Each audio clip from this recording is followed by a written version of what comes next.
Hey there, Becca here from Inside the Square. In this tutorial, I'm going to teach you how you can upload your own image to use as the background for a full page in your Squarespace 7.1 website. Now, to be clear, I'm not talking about just a standard page section. Those can easily have their own background. I'm talking about one image that will go behind every single page section in your Squarespace 7.1 website. Now, what we're going to do is upload the image to Squarespace and then modify the code that's listed in the description below to replace part of it with your image URL once it's uploaded and hosted on your site. Sounds complicated, but I promise it's not. Let's go ahead and hop into my demo site and I'll show you how to do it step by super simple step. So here we are in my demo site, and you'll see I've got a page section here with some content, another page section with content, I've got a list section here, all kinds of fun stuff. This is the code that we're going to use. But the first thing we've got to do is upload the image that we want to be behind all of this stuff. You ready? Let's do it. I'm going to navigate to Design, and then scroll down to Custom CSS.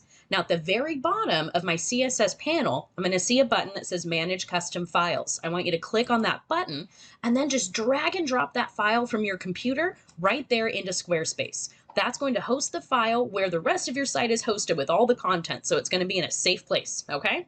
Cool. Now let's scroll down here and grab this code that's listed beneath in the video description there. There we go.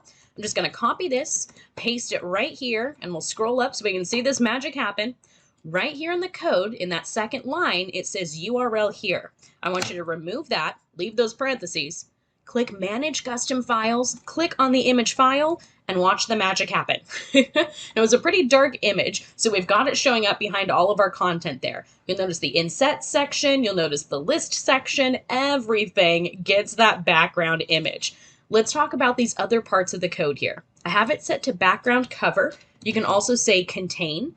Contain is going to stretch it to the edges, but it will repeat if it doesn't take up the full amount of space. So this image will go all the way to the side, but it's not quite long enough to go down the whole page. So you'll notice I'll have a couple of line breaks here where it's repeating itself vertically, okay? And if your image can't go all the way to the side of the page, it'll repeat itself horizontally. You get the idea.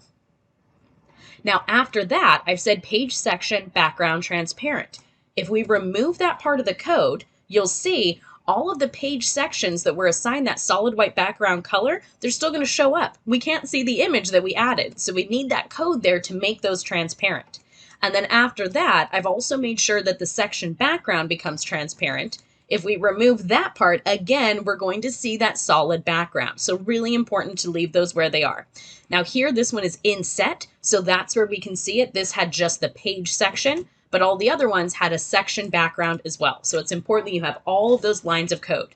Now, last but not least, let's scroll down and look at my footer here. My footer is missing one. We need to go ahead and add page and page in front. Oops, wrong spot. Hang on. There we go, in front of those. This says just do this to the page of my Squarespace website, not the footer, and obviously not the header as well. So super important to know that. If you want to upload an image for the background of your footer or the background of your header, I have separate tutorials on that. Check the related links beneath this video. All right, but all of that aside, now that we've got this code here, this is going to happen on every single page in our site. So how do we do this for one individual page? We have two different options. You can use page header code injection if you're on a business or commerce plan, or if you're still on a personal plan, you can use an on-page code block.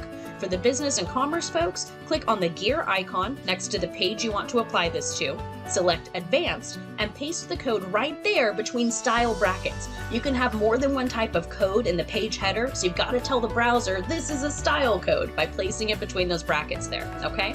Now, if you're on a personal plan, you don't have access to page header code injection, but you do have a code block. So I want you to insert a block of code anywhere on a page, on the specific page you're trying to change, and paste the code there, again, using those style brackets. Alrighty, that's it for this tutorial. And again, the code is listed in the description below, and I did make sure to add the hashtag page to the start of it so your footer won't be affected with the code whatsoever.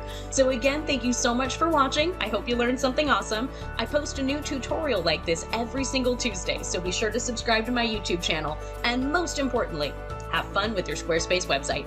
Bye for now. If you liked this tutorial, you'll love my Squarespace CSS cheat sheet. I took all of my pro tips and custom codes specifically for Squarespace and put them into one gigantic PDF, available now at insidethesquare.co/CSS. That's insidethesquare.co/CSS.